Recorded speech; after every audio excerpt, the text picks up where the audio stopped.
আসসালামু আলাইকুম। SR blog থেকে আজকে আপনাদের জন্য নিয়ে এলাম ভীষণ মজাদার একটি মাংসের পুলি পিঠা।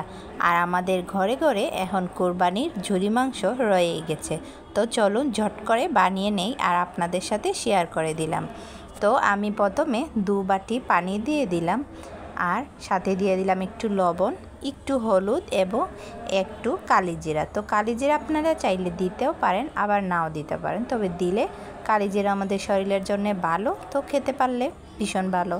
তো আমার পানিটা ফুটে আসছে। আমি যে বাটি দিয়ে পানি দিয়েছিলাম 2 বাটি, আমি 1 বাটি চালের আটা দিয়ে দিলাম এবং বলক চলে আসা পর্যন্ত ঢাকনা দিয়ে ঢেকে 5 মিনিট রেখে দিব এবং হালকা একটু নেড়ে ছেড়ে আবার ঢাকনাটাকে দিয়ে আবার কমপক্ষে 5 মিনিট দমে রেখে দিব। আর হয়ে গেলে আমরা বুঝতে পারবো, ধোঁয়া উঠবে এবং চালটা একটু শক্ত শক্ত হয়ে আসবে। সাধারণত আমরা যেরকম চালের আটা রেডি করি ওই রকম করেই আমরা ময়ানটা রেডি করে নিব। তো আমার এই দেখুন ক্যামেরায় কীরকম আসছে বুঝতে পারছেন, ধোঁয়া উঠে গেছে, তার মানে আমার এটা রেডি। এখন হালকা ঠান্ডা হতে থাকুক। এর ফাঁকে আমি একটা কড়াই চুলাইতে বসিয়ে দিয়ে দিই এবং সাথে দিয়ে দিয়েছি 1 টেবিল চামচ পেঁয়াজ কুচি এবং 1 টেবিল চামচ তেল। এইখানে অতিরিক্ত তেল দেওয়ার দরকার নেই। সাথে দিয়ে দিব 2টা শুকনা মরিচ কুচি করে, আর অবশ্যই শুকনা মরিচটা দিবেন, তাহলে বেশ মুচমুচে এবং খেতে অনেক ভালো লাগে। তো শুকনা মরিচটা আমি কুচি করে দিয়ে দিয়েছি। নেড়ে চেড়ে তার সাথে অ্যাড করে দিব কুচি করে রাখা, সুন্দর করে কুচি করে রাখা 1 কাপ আলু কুচি।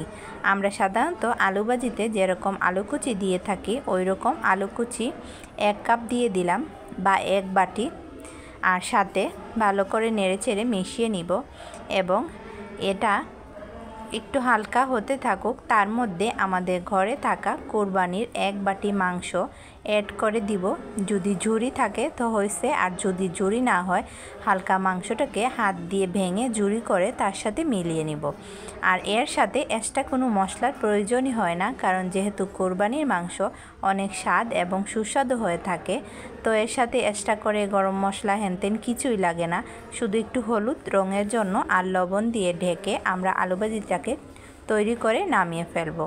তো এর মধ্যে আমার আটাটা মোটামুটি ঠান্ডা হয়ে গেছে। আমি নামিয়ে সুন্দর করে এটাকে মুথে নিব এবং আটার একটা ড্র তৈরি করব।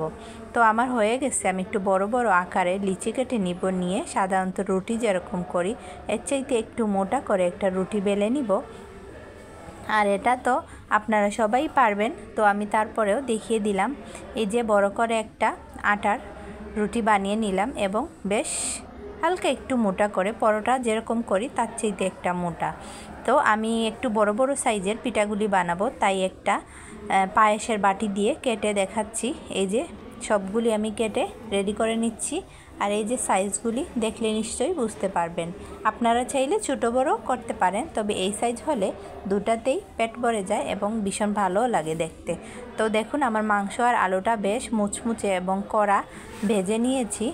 এখন আমি যে রুটিটা বেলে নিয়েছি তার মধ্যে 1 চামচ বা আপনাদের ইচ্ছা অনুযায়ী আমি একটু বেশি বেশি করে দিলাম, 1 চামচ দিয়ে এক সাইড থেকে অন্য সাইডে এনে আমরা যেরকম পুলি পিঠা বানাই ওই রকম চেপে চেপে প্রথমে নিব।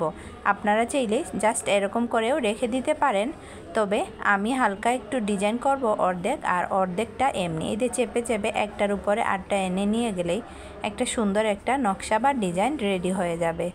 তো আমি এরকম করে নিচ্ছি কিছুটা, আর কিছুটা এমনিই থাকবে, 2 ধরনেরই বানাবো। তো আপনারা নিশ্চয়ই দেখে বুঝতে পারছেন।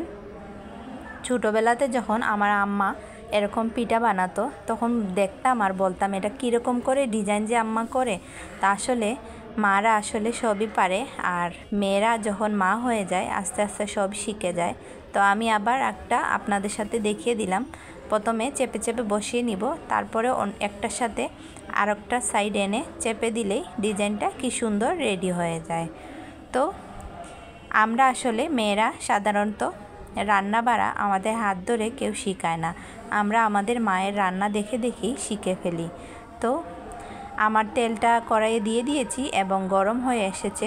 একটা একটা করে পিঠাগুলি দিয়ে কড়া করে ভেজে নিব। অবশ্যই মিডিয়াম আঁচে ভাজবো, তাহলে পিঠার ভিতর থেকে সুন্দর মতো মুচমুচে হয়ে আসবে। আর এই পিঠাটা চার সাথে বা এমনিতেও ভীষণ ভালো লাগে, সস টস কিছুই লাগে না, এমনিতেই অসাধারণ, কারণ যেহেতু কোরবানির মাংস দিয়ে এর সুস্বাদও অন্যরকম। তো আপুরা যদি ভালো লাগে প্লিজ শেয়ার করে দিবেন, আর আপনারাও ঘরে মাংস থাকতে থাকতে সবাই ভাগ করে খেয়ে নিতে পারেন ভীষণ মজাদার মাংসের পুলি পিঠা। তো আমার অনেক ভালো লাগে, আমার বাচ্চাদেরও ভীষণ প্রিয়। তো ভালো থাকবেন, আসসালামু আলাইকুম।